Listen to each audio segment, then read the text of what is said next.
There we go. Matai. Okay, so we're up to the next tshuva. Make sure we're on the right page. Okay, yes. So we're on to a new tshuva today. And the new tshuva is as follows. Matai yitomim chayavim l'shalem chobos avihem. When are the orphans obligated to pay their father's debt? Okay, so we're dealing with an issue of a trust. Okay, so let's see. Reuven niftar lifnei kechodesh. So Reuven has passed away about a month ago. V'higia adam sheneman al yatomim v'toin sheha'aba shelahem chayav lo sikum kesef. A man comes to them who is trustworthy to the orphans. In other words, they know the orphans could be adults, basically the heirs. And this man says to them, your father owed me money. Ha'im mechovatam l'shalim lo es hachov shel avihim. Are they obligated to pay back their father's debts? Okay, very simple question. The thing that's not as clear here is that we don't know whether he's produced any evidence that their father owed him money. Kosav Maran b'Shulchan Aruch mitzvah al hayisomim lefroa es hachov sheyesh al avihem. So the Shulchan Aruch paskins that it is a mitzvah on the orphans to pay back their father's debts. The kofin osam l'shalim kamosha kofin es avihem. And we therefore, if they're unwilling to, the Beis Din can coerce them to pay, just like we can coerce the person, the debtor himself. Umidin hatalmud chayovim dafka im avihem horish lahem dira o karkaos delo naidi. Now, from the pure Talmudic standpoint, they're only obligated to pay back their father's debt if they have real estate. If they have something that is that there's a lien on the real estate. Aval hiniach lahem mezumanim o sha'ar metaltalin ein Beis Din yacholem lechafos ala yisomim l'shalem es hachov kevin shemetaltali diyasmi lo mishtabdi l'balei chov. He says, but if all of the father left, all of his holdings were in chattel, so there's no real estate, then you cannot obligate the orphans to pay back that debt. You can't obligate them, but what about their moral obligation? He says, "Rak yesh aleim mitzvah lifroach avavim." They still have a mitzvah to pay it back, because they have to show honor to their father, and one of the ways they honor their father is upholding his good name. Okay, Aval hagaonim tiknu shebal chov gova mehayorshim metaltel mokesef mezumin shorish avihim. So that was the Talmudic law. The later poskim, in the period of the Gaonim, which is a later medieval period between the 6th and the 10th century, so they instituted a rule that even if all the estate is in chattel, the Yisomim have an obligation, and the Beis Din will be able to coerce them to pay back from their father's estate. Okay, and this is all in the Shulchan Aruch. V'lachein chova aleim lifroa es kol hachova shel aviyim mikaspei hayerusha. He says, and therefore it is obligatory upon them, incumbent upon them, to pay back all debts of their father from any asset of the estate. Afilu im ein shtar rak shehem maminim lebal chov shaviv chayim lo kesef. Now, what about the fact that the creditor has no note? So as long as they trust the guy, they know that he wouldn't lie to them, so then they have an obligation to pay back their father's debt. O sheyesh edim shahayachayev lo kesef, or if there are witnesses who know that who saw that there was an outstanding debt. Va'adayin lo higiya zman hapiron b'Choshen iftar. And plus, you also have to know that the time of the maturation of the debt has not yet arrived when the person passed away.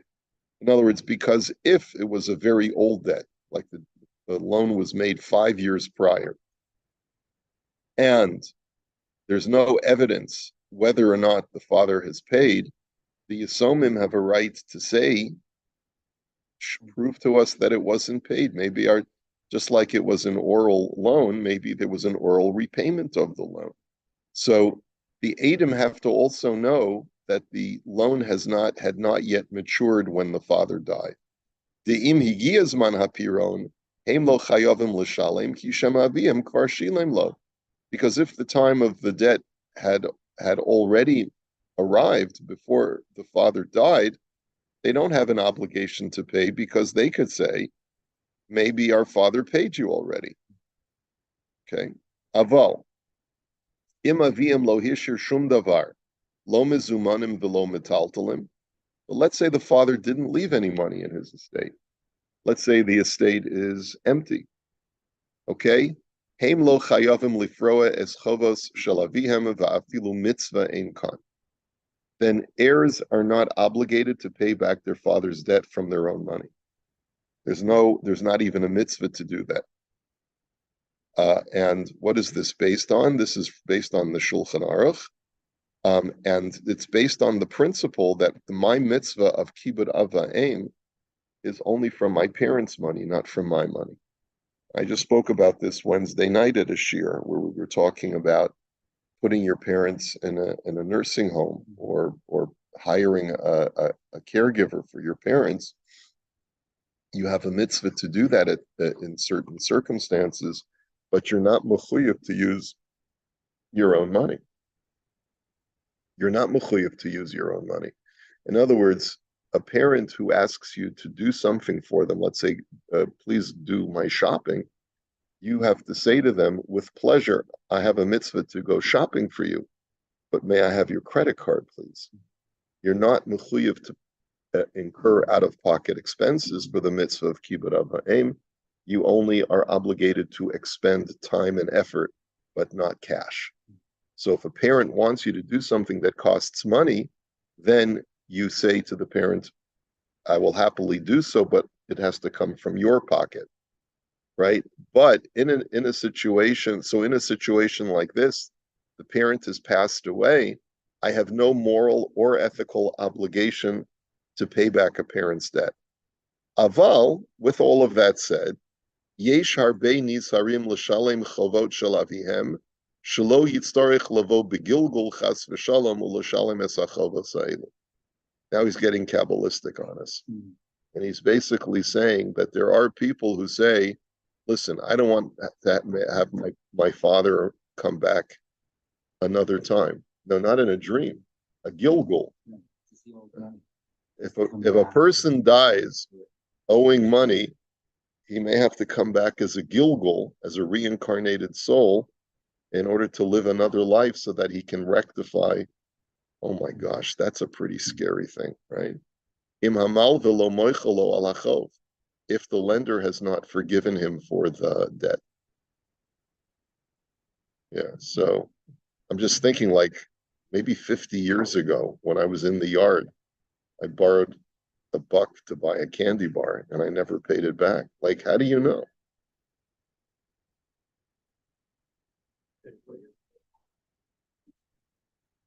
You know, it's not going to help the guy who never got paid back. Maybe we should all be looking at if anyone owes us money, we should give it. Protect the souls. That's what you have. But you cancel your promises too, no? No, but if the person who lent it to you is mochel, then that's the end of it. Yeah, yes, it is.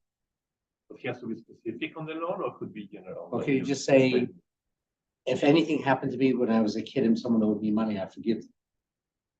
Would that work? Yeah, I think so. I remember specifically, I lent a guy money in yeshiva. I think it was $5. And $5 for me at that time was a huge amount of money. Because never paid me back. And then at one point, when I asked him for the money back, he said, don't you know the halacha that you're not allowed to oppress someone? That's enough not to forgive. So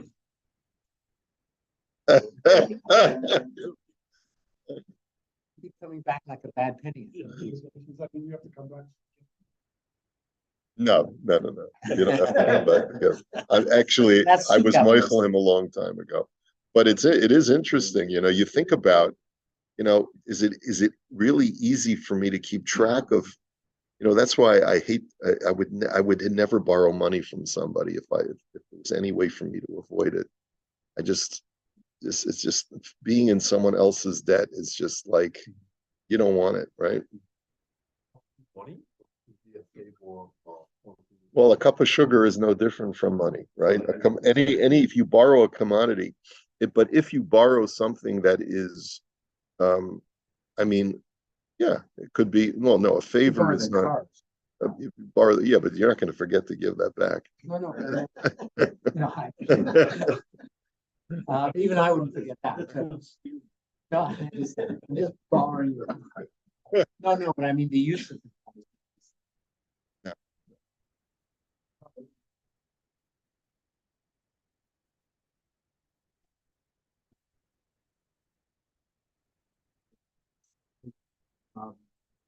Someone they haven't turned up their way with it for very long life and run out of money or whatever. And there's a big difference between paying this $10,000 to $20,000, depending on the facility you're at. My mother's at a place now, it's $18,000 a month.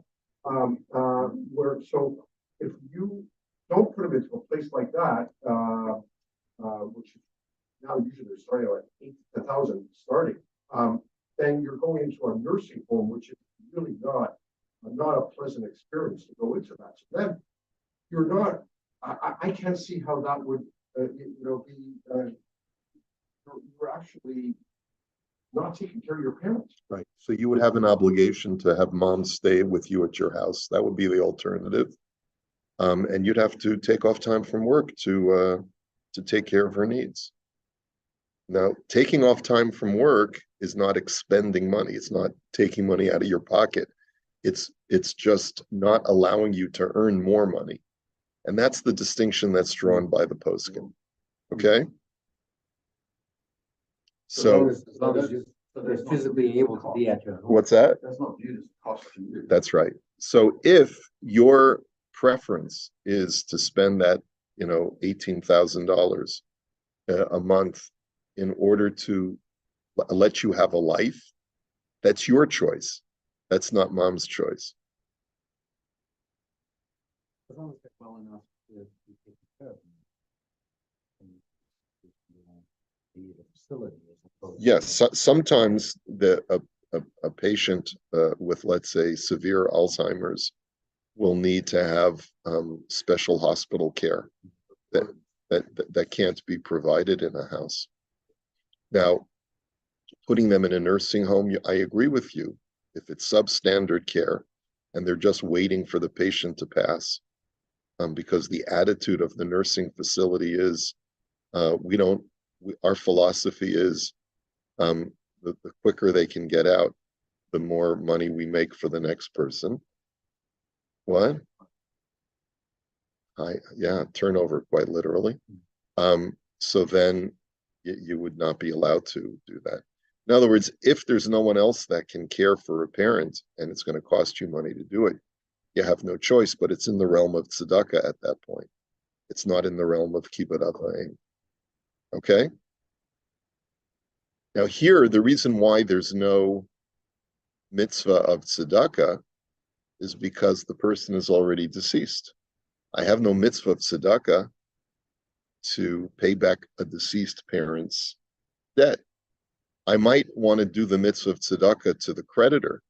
Let's say the creditor said, a year ago I lent your father my very last penny because I had, he was such a dear friend, but it was on the reliance that he was going to pay me back.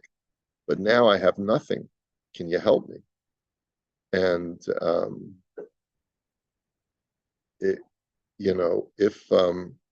if my father didn't leave me anything in the estate, I may not have a halachic obligation at all to help this guy out, but there's a rachmanis here.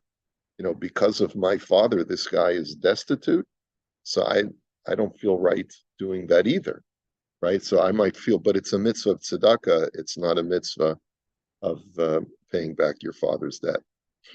So if you chose to. Father's name, with mine. That would be like, oh. It would be viewed as tzedakah because it's not from your father's estate. It's from your own money. You have absolutely no obligation. So you're doing a mitzvah of tzedakah. Yeah, but it's only tzedakah if the creditor is poor. If the creditor is not poor, then it's not tzedakah.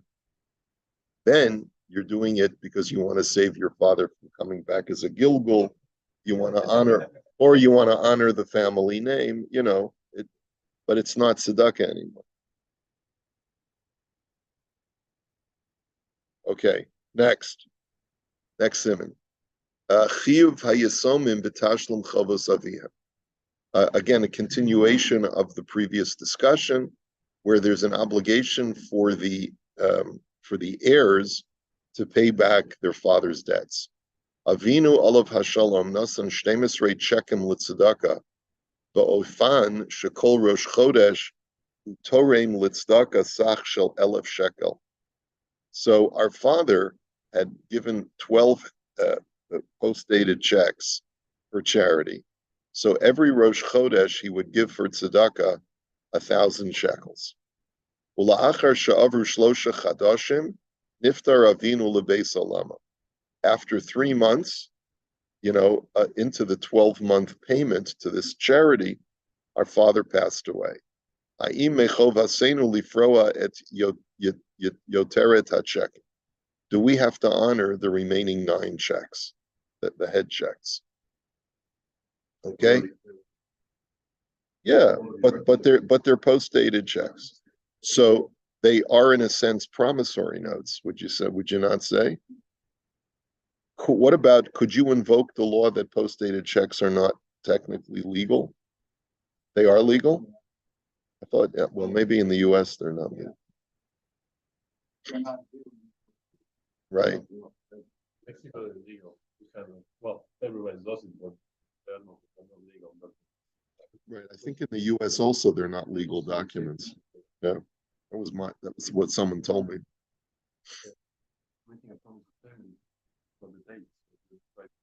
Everyone does it, right? But when you fill a document and you sign it, you put a date that you're signing the document. Yeah. Yes, but it's false because you put December 31st and you're signing it. Yeah, it's like a promissory note, payable in a month from now, whatever. Okay. Yeah, well, you sign a check. Yeah, no, Okay, hashe'ela hazu yesh ba kama chalakim.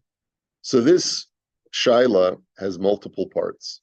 Number 1, im lachekim yesh din shel kesef shtar hischayvus o kishtar hara ala bank.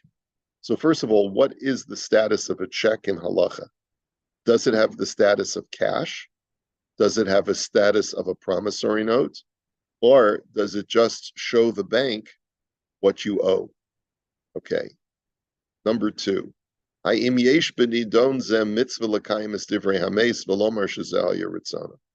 is there a mitzvah to fulfill the desires of the decedent and say that this was his will?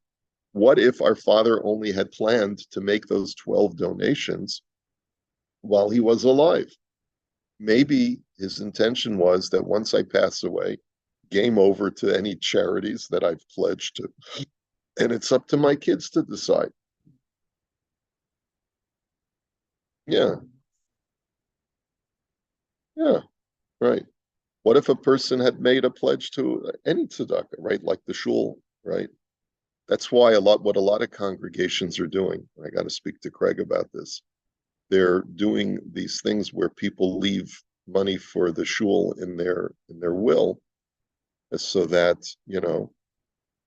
a portion of it, will provide the shul financial security. Yeah. Anyway, that's not for now. Okay, that's my fundraising hat. Okay, so pashut hadavar lahalacha shalachekim ein din shel kesef. So first of all, one thing is clear.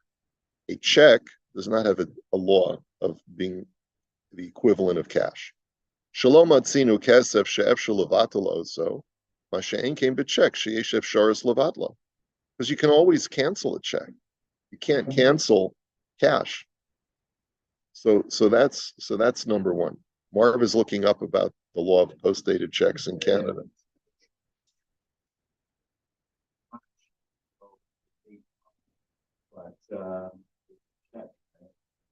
What's the difference between negotiable instrument and check?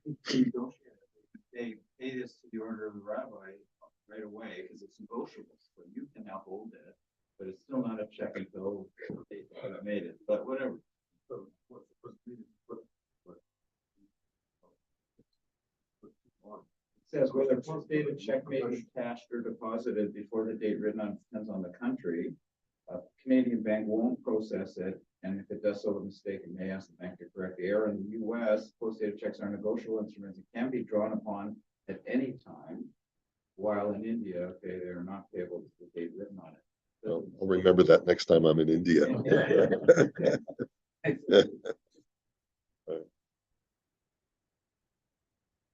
Yeah. Yeah.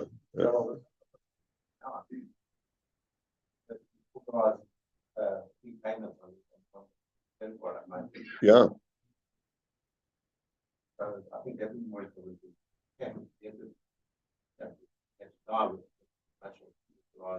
Well, I think a very good argument could be made that once a person passes away, he no longer wants his estate to be charged on a monthly basis for charitable donations. You think that's a fair assumption?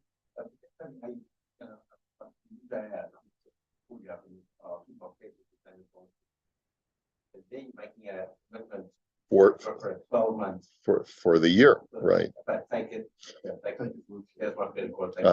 Right.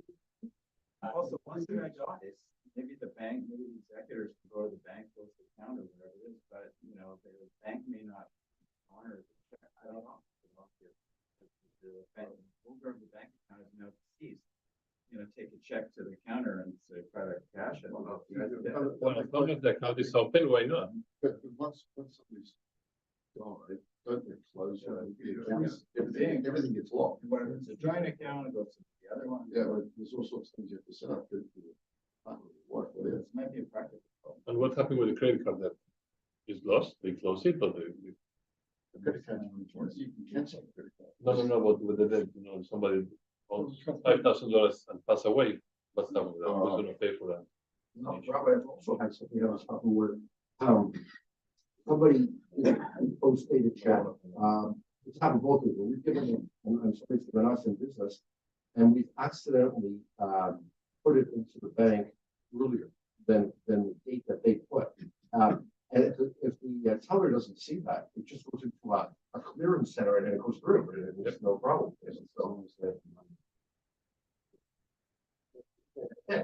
Yeah. Okay. So in any event, okay, so point number one is there's no question that a check does not have the same status as cash. Elanira shedino kamo adam shekosef petek lebank bishvil chavero shal yedeze yuchal lakachat mecheshbono sikum kesef. It's basically you're writing a note to the bank that allows this fellow, it's basically a note that you're giving to your friend that tells the bank to give him money from your account. And therefore it's not even like a promissory note, where a promissory note is obligating you to pay something. This is more like you're giving a person a note to go to the bank and giving them authorization to take money out of your account.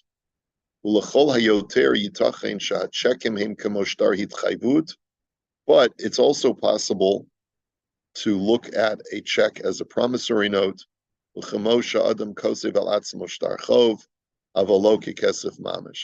just like any person who writes a promissory note, but it's certainly not like cash.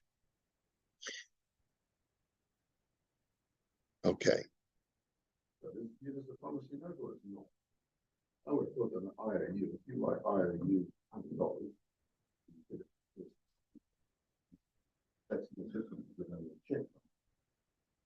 only difference is that the check is. Thing on the date. A check is even better than a promissory note in a certain respect because I don't even need if you give me a check, I don't need your permission to go to your bank and get the money. You've already given me permission. That's right. That's right. I have to still get the money from you. I can't go to a third party where your money is being stored and take that money. Yeah. Or you can send that phone to somebody else, and that's Right. That's what Marvin's term. What would you call it? A transferable, They're all negotiable instruments.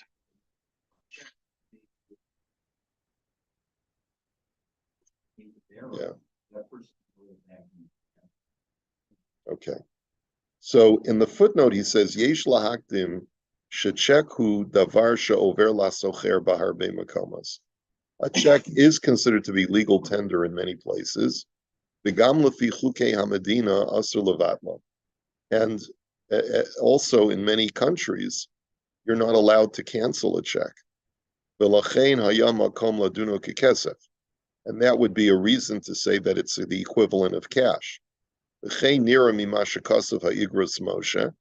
Moshe seems to say that because he says she'im echad lova kesef mechavero kodem shvius, that if somebody borrowed money from a friend before Shemitah, because of lo check piron b'tarich shela'achar shvius, and the loan is not due until after Shemitah.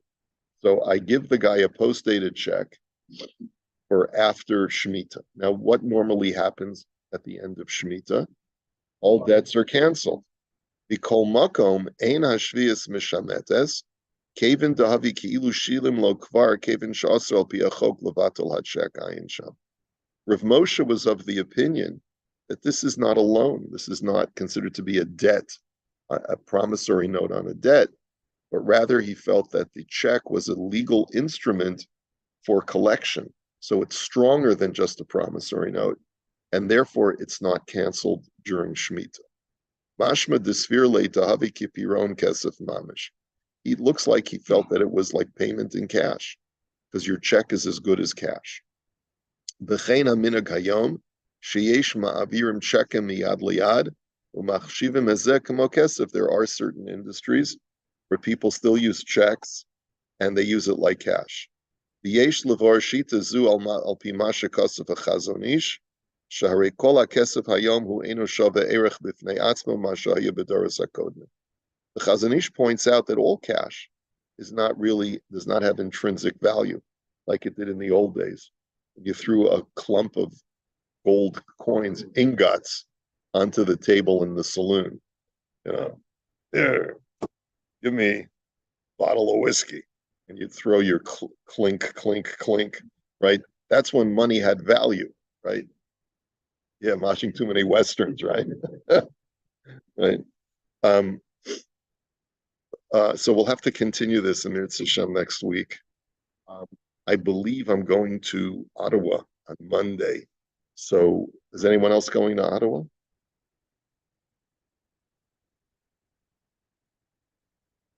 Oh, very nice. Lovely. Okay, so we'll see you Mirz Hashem on Tuesday. Okay. All right. Have a Shabbat Shalom, everybody. No, we're not going to have.